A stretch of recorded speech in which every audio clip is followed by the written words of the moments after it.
Okay, now I'm going to explain two types of equations. The first equation is limit x -1 plus square root 1 plus x. Here we have a little plus sign. In a few moments I'll explain what that means. The second problem is limit x -1 with a negative sign, square root 1 plus x. Okay, now we'll go to the first problem. The first problem we're going to have to use the one with positive. Here we have limit x -1 positive square root 1 plus x equals. For this one, for finding the positive, we have to do one thing first. We got to do numerically and algebraically, kind of like a mix of both. Here we have a table. You know how we made the table for the numerically one?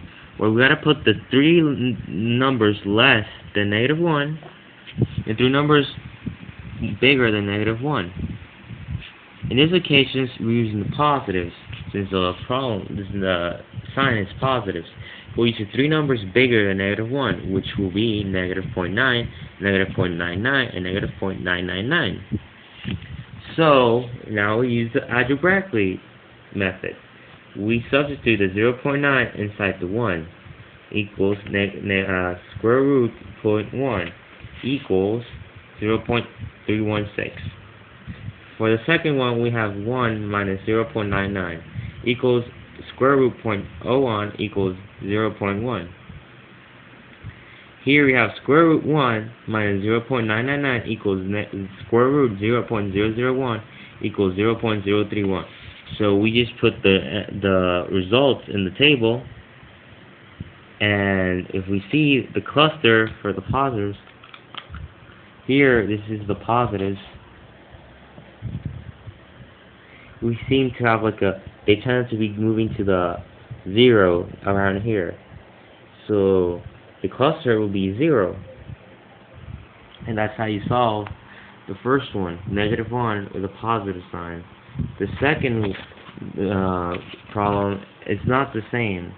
Since we have a negative here, we gotta find three numbers less than -1, which in this occasion will be -1.1, -1.01, and -1.001.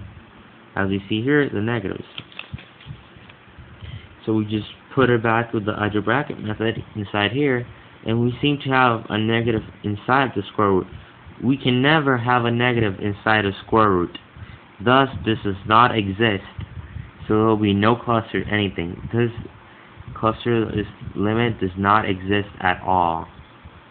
So all the three numbers less than -1 don't exist, but the ones positive one have a cluster of 0, and that's how you solve those type of equations as shown here.